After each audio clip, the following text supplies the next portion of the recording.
Ang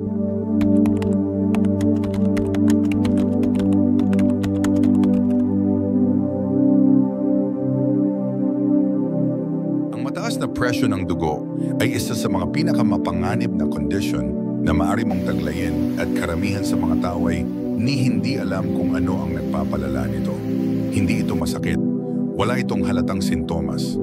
Pero sa loob ng katawan mo, tahimik itong tumataas lumilikha ng hindi kailangang presyon, pinapahirapan ang puso at mga daluyan ng dugo hanggang isang araw may seryosong mangyari. Isang stroke, isang atake sa puso, isang emergency na hindi mo inaasahan. Pero ang mas nakakatakot pa, marami sa mga gawin na nagtutulak pataas sa presyo ng dugo ay mukhang walang masama. Sa totoo lang, normal na bahagi sila ng araw-araw ng marami. Dito mahalaga ang video na ito. Dahil ang mga bagay na tahimik na nagpapalala sa presyo ng dugo mo ay hindi lang tungkol sa lahi o edad mo, nasa pang-araw-araw mong ginagawa. Pero ang magandang balita, kayang-kaya itong baguhin. Hindi mo kailangang baliktarin ang buhay mo sa isang iglap. Kailangan mo lang malaman kung ano ang mga sagabal at unti-unting ayusin ito hakbang-hakbang. Pag-uusapan natin ang 7 karaniwang pagkakamali na madalas hindi namamalayan na ginagawa ng maraming seniors pagdating sa pamamahala ng mataas na presyo ng dugo. Ito ang mga bagay na sana ay alam ng puso mo. Kaya kung ikaw o isang mahal mo sa buhay ay may hypertension, huminga ng malalim, kumuha ng papel at panulat at sabay nating alamin ang totoo. Dahil kapag tama ang kaalaman mo, hindi lang presyo ng dugo ang nabababa, nakukuha mo rin pabalik ang enerhiya mo, ang kalinawan ng isip at ang kapanatagan. Simulan natin sa unang pagkakamali, isang bagay na karaniwan ngunit delikado. Karaniwan nagsisimula ang pamamahala ng presyo ng dugo sa isang reseta. Pero gumagana lang ang gamot kung ito ay iniinom sa tamang paraan. Isa sa mga pinakakaraniwan at pinakadelikadong pagkakamali ay ang paminsang pagkalimot uminom ng gamot o hindi pagiging regular dito. Sa unang tingin parang wala lang. Pakiramdam mo okay ka naman kaya nakalimot ka. Ininom mo ng mas huli kaysa karaniwan. Laktawan mo ang ilang araw para makatipid. Hiniwa mo sa 2 ang tableta. Pero sa paglipas ng panahon, ang mga maliliit na ito ay nagiging malaking problema para sa puso mo. Maraming dahilan kung bakit ito nangyayari. Maaaring pakiramdam mo ay maayos ka na, kaya hindi mo na kailangan ng gamot. Baka nag-aalala ka sa side effects o ayaw mong umasa sa gamot. May ibang tao naman na nakakalimot lang talaga. Yung iba sinasabi sa sarili, mamaya ko na lang iinumin, tapos nakakalimutan na. At kapag naging abala ka o napuno ng stress ang araw mo, ang maliit na tabletang iyon ay tila hindi importante. Pero ito ang totoo, ang gamot sa presyo ng dugo ay hindi kagaya ng ibang gamot na agad mong mararamdaman ang epekto. Wala kang mapapansin. At dahil dito madali itong hindi bigyan ng pansin pero critical itong sundin. Dahil kahit hindi mo nararamdaman ang epekto, ang puso mo ay nararamdaman ito. Pinapababa ng gamot ang pressure sa loob ng ugat mo. Binabawasan nito ang strain sa iyong kidneys, utak at buong sistema ng sirkulasyon. Pinoprotektahan ka nito mula sa tahimik na pinsala araw-araw. At kapag hindi ka regular uminom, nawawala ang proteksyong iyon, madalas nang hindi mo alam. Maaaring biglang tumaas ang presyo ng dugo kahit pakiramdam mo ay maayos ka. Ang mga pagtaas na iyon ay hindi laging may sintomas, pero unti-unti nitong sinisira ang mga ugat, pinahihina ang puso at pinapataas ang tsansa ng emergency. Hindi man agad-agad ang epekto, pero totoo ito. Ano ang pwede mong gawin? Gawing automatic ang pag-inom ng gamot. Uminom sa parehong oras araw-araw. Gumamit ng pillbox alarm sa cellphone o checklist na nakadikit sa ref. Gawin itong bahagi ng iyong pang-araw-araw tulad ng pagsipilyo.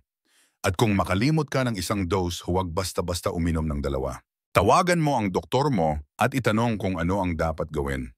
Kung nakakaramdam ka ng side effects, huwag mo itong tiisin. Madalas, may ibang gamot o dosage na mas angkop sa'yo. Pero matutulungan ka lang ng doktor kung magsasabi ka. Huwag kang hihinto sa gamot dahil lang sa maganda ang readings, madalas ibig sabihin lang nito ay gumagana ang gamot. Kung problema ang presyo, kausapin mo ang doktor o parmasyutiko. Maaaring may mas murang alternatibo, discount programs, or assistance na pwedeng tumulong. Sulit ang pag-uusap. At ang pinakamahalaga, ang pamamahala sa presyo ng dugo ay hindi tungkol sa pagiging perpekto, kundi sa pagiging consistent. Isang dose sa isang araw, isang tamang desisyon sa bawat araw. Hindi kailangan ng puso mo ng engranding aksyon, kailangan lang nito ay matatag na suporta. At ang pagiging regular sa gamot ay isa sa mga pinakamadaling at pinaka-epektibong paraan para ibigay ito.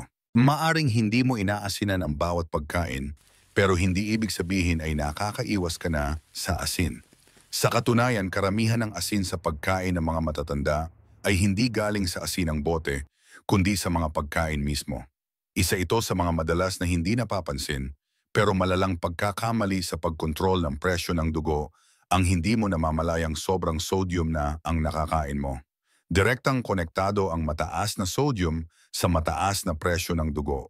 Ang asin ay nagiging dahilan ng pag-ipon ng tubig sa katawan, kaya mas maraming dugo ang dumadaloy sa mga ugat at mas malakas ang presyon sa mga pader ng ugat.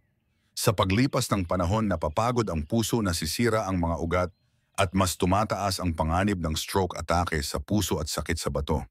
Pero dahil hindi mo ito nararamdaman, madali itong balewalain at mas madaling makalimutan kung saan nagtatago ang asin. Ang mga delatang pagkain, instant noodles, sauces, frozen meals, tinapay, hotdog, ham, at maging ang mga mukhang malusog, gaya ng whole grain crackers o low-fat salad dressing, lahat ito ay maaaring puno ng sodium. Hindi lang ito idinadagdag para sa lasa kundi para mapreserba ang pagkain. Kaya kahit na may label na light diet or heart healthy, marami pa ring asin sa loob para tumagal at maging mas malasa. Kapag naging parte na ng araw-araw mo ang mga pagkain ito, mabilis na sumosobra ang sodium kahit hindi ka naglalagay ng asin. Sa mga matatanda, mas delikado ito. Habang tumatanda tayo, bumababa ang kakayahan ng bato na i-filter ang sodium. Mas nagiging sensitibo rin ang katawan sa epekto ng asin. Ibig sabihin, kahit konting sodium lang ay pwedeng magdulot ng malaking pagtaas sa presyon, mas malaki kaysa noong mas bata pa tayo. Maaari rin itong magdulot ng fluid retention o pamamaga ng binti at lalong nagpapalala ng mga kondisyon gaya ng congestive heart failure. Ang unang hakbang para maitama ito ay ang kamalayan. Simulan mong basahin ang labels ng pagkain, huwag lang calories at fat kundi sodium. Magugulat ka kung gaano karami ang asin sa mga karaniwang pagkain. Isang serving ng canned soup lang ay pwedeng may higit sa kalahati ng daily sodium limit mo. Kahit ang isang slice ng tinapay ay may sodium na maaaring mag-ambag ng malaki kung araw-araw mo itong kinakain. Pumili ng produktong may label na low sodium, mas mababa sa 140 mg kada serving o no added salt kung maaari. May mga practical na hakbang rin. Banlawan ang delatang beans ay gulay para mabawasan ang asin. Piliin ang mga sariwa o frozen na walang sauce. Magluto ng sarili mong pagkain para ikaw ang may control sa mga sangkap. Gamitin ang mga pampalasa gaya ng herbs, bawang, lemon, suka o paminta para magdagdag ng lasa. Sa simula, maaaring manibago ka.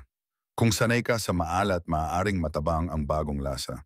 Pero magtiwala ka, mag-a-adjust din ang panlasa mo. Pagkalipas ng ilang linggo, mas mararamdaman mo na ang natural na lasa ng pagkain at baka ang sobrang alat ay maging hindi na masarap para sa iyo.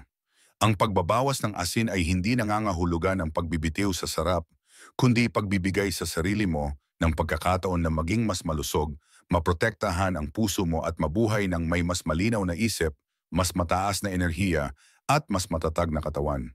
Bawat subo ay hakbang papunta dun sa balanse.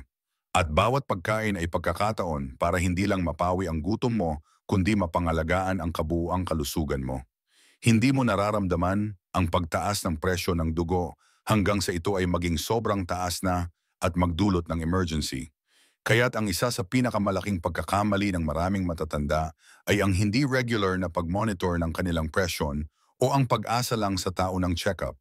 Hindi stable ang presyo ng dugo.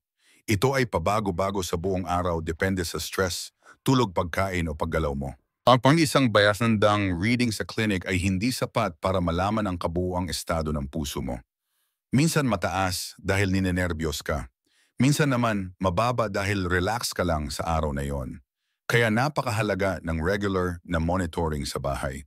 Kapag hindi mo minomonitor, hindi mo nakikita ang mga senyales ng pagbabago. Maaaring hindi na gumagana ng maayos ang gamot mo. O may bagong pagkain o stressor na nagpapataas sa readings mo. Baka may supplement kang iniinom na nakakaapekto sa iniinom mong gamot.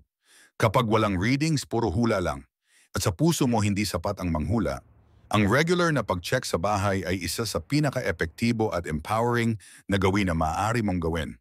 Nakikita mo ang mga pattern na agapan ang mga pagtaas at nabibigyan ng mas tamang impormasyon ang doktor mo. Hindi mo na lang hinahayaan ang kapalaran ikaw na ang humahawak sa manibela ng kalusugan mo. Hindi mo kailangan ng mamahaling gamit. Ang mga home BP monitors ngayon ay abot kaya, madaling gamitin at may malalaking display at memory. Ang mahalaga, consistency. Pumili ng oras gaya ng umaga o hapon at sukatin sa parehong oras bawat araw. Umupo ng tahimik ng 5 minuto bago sukatin. Itaas ang braso sa mesa, parehong paa sa sahig at huwag magsalita habang kumukuha ng reading. Mag-log ng reading sa notebook o sa app. Ipakita ito sa doktor mo. Mas magiging epektibo ang mga appointments mo at mas madaling ma-adjust ang gamot o matukoy kung may problema. Marami ang iniiwasan ang pag-check dahil natatakot makita ang mataas na numero. Pero ang pag-iwas ay hindi proteksyon, binibigyan mo lang ng mas maraming oras ang problema para lumala. Ang pagsukat ng presyon ay hindi lang item sa checklist. Isa itong patuloy na pag-uusap sa katawan mo. At tulad ng lahat ng mabubuting pag-uusap, mas maganda ito kapag ginagawa ng regular, kalmado at may malasakit. Gawin itong bahagi ng pang-araw-araw mo, gawing habit. At higit sa lahat, gawing prioridad dahil ang kinabukasan mo ay nakadepende sa mga desisyong ginagawa mo ngayon. Ang stress ay hindi lang nasa isip mo, nasa katawan mo ito. At habang iniisip ng marami na ang sanhi ng mataas na presyon ay pagkain o kakulangan sa ehersisyo, isa sa pinakaminamaliit na dahilan nito ay ang patuloy at hindi natutugunang stress. Para sa mga matatanda, ang hindi pagharap sa stress ay isang tahimik ngunit paulit-ulit na sanhi ng pagtaas ng presyon araw-araw. Kapag nai-stress ka, pumapasok sa aksyon ang fight or flight response ng katawan. Naglalabas ito ng hormones gaya ng adrenaline at cortisol. Pansamantala nitong pinapataas ang presyon ng dugo sa pamamagitan ng pagkipot ng mga ugat at pagpapabilis ng tibok ng puso. Normal ito sa maikling panahon. Pero kung ang stress ay nagiging araw-araw na kalagayan, nananatiling nakaalerto ang katawan mo. Laging masikip ang mga ugat, laging abala ang puso. At sa paglipas ng panahon, ang presyong ito ay nagdudulot ng pinsala na hindi kayang ayusin ng gamot lang. Ang problema, minsan hindi halata ang stress. Hindi ito laging sigaw o panic.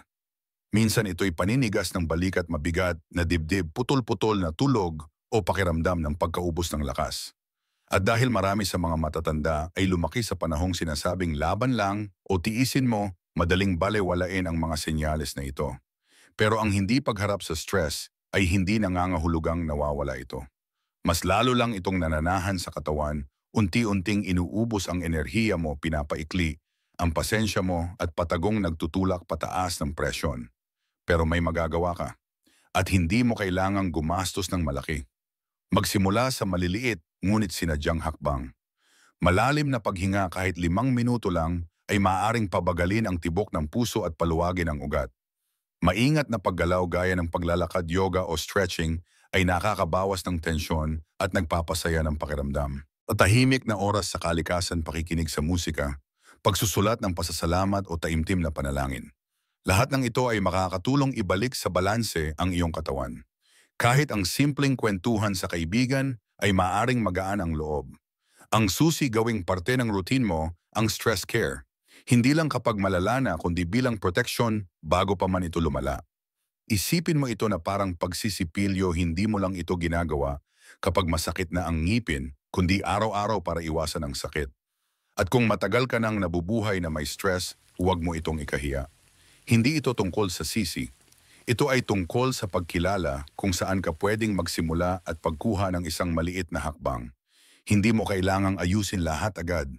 Pero kapag nagsimula kang bigyan ng espasyo ang sarili para sa katahimikan, pagninilay at pag-aalaga, magre-responde ang katawan mo.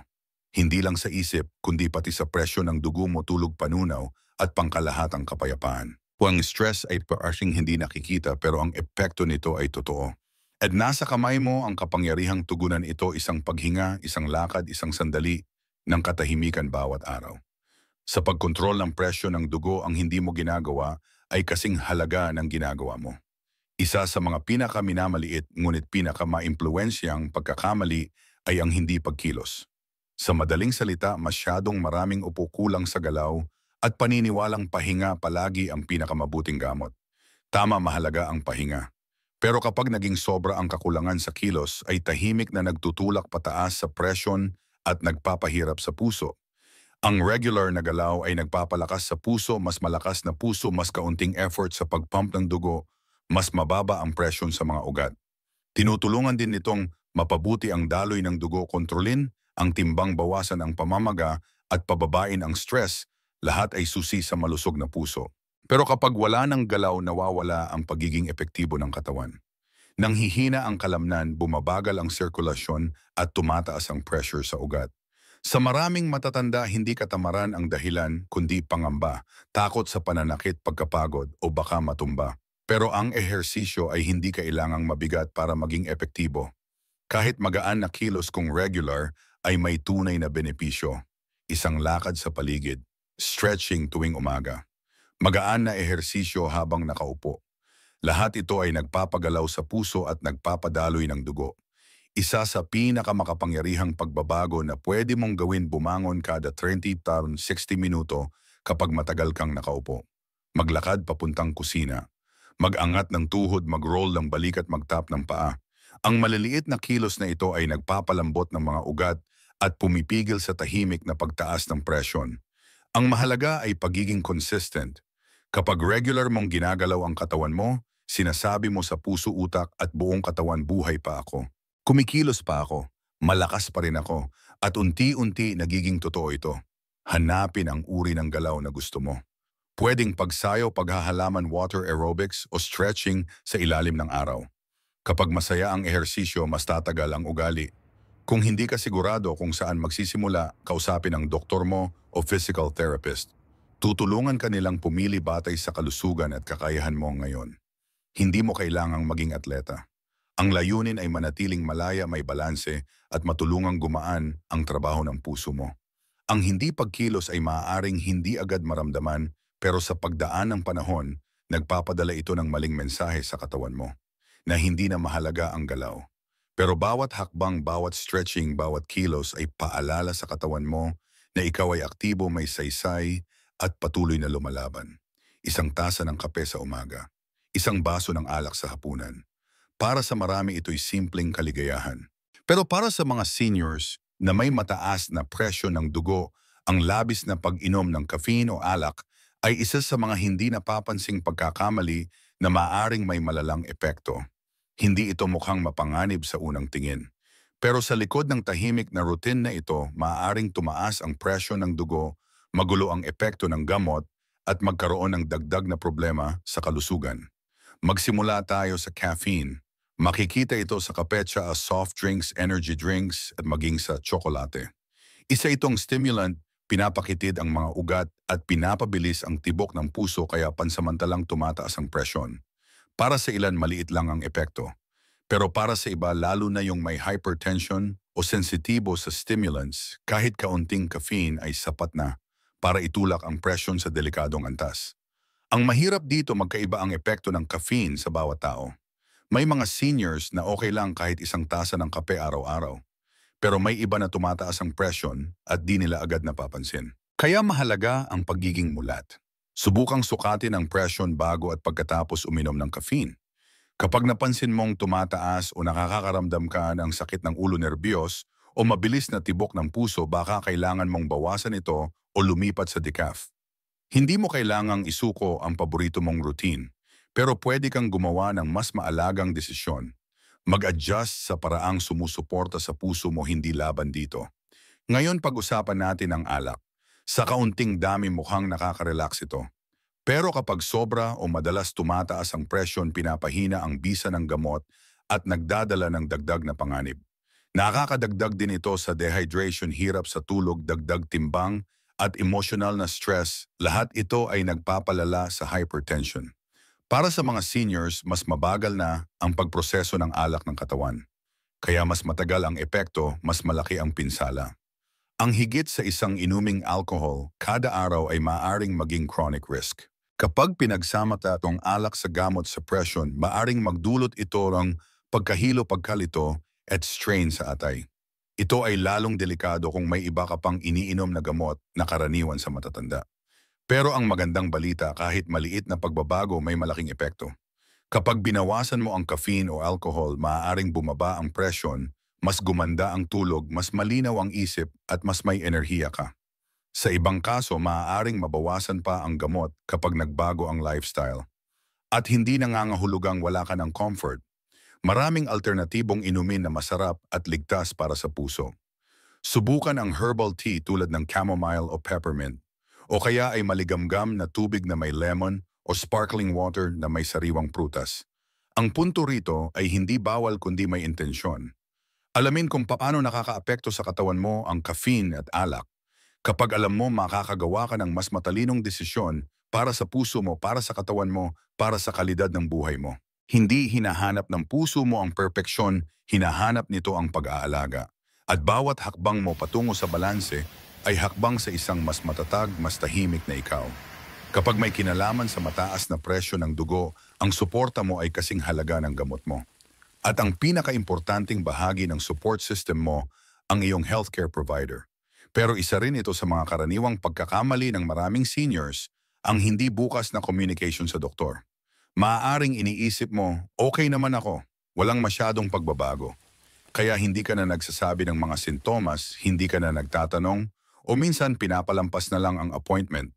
Pero ang hypertension ay hindi set it and forget it. Araw-araw may epekto dito ang stress, tulog, pagkain, gamot, at maging ang panahon. Kapag hindi mo na ibabahagi ang totoong nararamdaman mo, parang binibigyan mo ng kalahating larawan ang doktor mo. At paano niya aayusin ang plano kung kalahati lang ang nakikita niya? Maraming seniors ang natatakot magsalita, baka daw isipin ng doktor na mahirap kausap. Pero tandaan, walang tanong ang masyadong maliit. Lahat ng sintomas, kahit simpleng pagkahilo, side effect, bagong supplement, o kahit pagbabago sa gawi, mahalaga ito. Maraming tao ang humihinto sa gamot kasi may side effect pero hindi nila sinasabi sa doktor. Imbes na ayusin ang dosage o palitan ng gamot, tahimik lang nila tinatanggap at humaharap sa mas malaking panganib. Minsan isang mabilis na konsultasyon lang ang kailangan para makahanap ng solusyon. Dalhin mo rin ang BP readings mo tuwing check-up. Hindi lang isang reading kundi buong log dahil mas mahalaga ang trend kaysa sa isang araw lang. Kung pabago-bago, makakatulong ang doktor mo para maunawaan kung bakit. Kahit ang mental at emosyonal mong kalusugan ay bahagi ng usapan. Ang stress, lungkot o pagkabalisa ay nakakaapekto rin sa presyon. Baka kailangan mo ng referral para sa counseling support group or community program. Kung mahirap ang pagpunta sa clinic, baka may telehealth option na available. Hindi kailangang mahaba ang usapan, kailangan lang ay totoo. Tandaan, ang doktor mo ay partner mo, hindi tagahatol. Kapag alam niya ang buong kwento mo, mas maayos kanyang matutulungan. At hindi mo kailangang hintayin ang susunod na check-up. Kapag may naramdaman kang kakaiba o may tanong ka, tumawag ka. Magtanong ka. Ang kalusugan mo ay hindi proyekto na mag-isa. Isa itong pagtutulungan.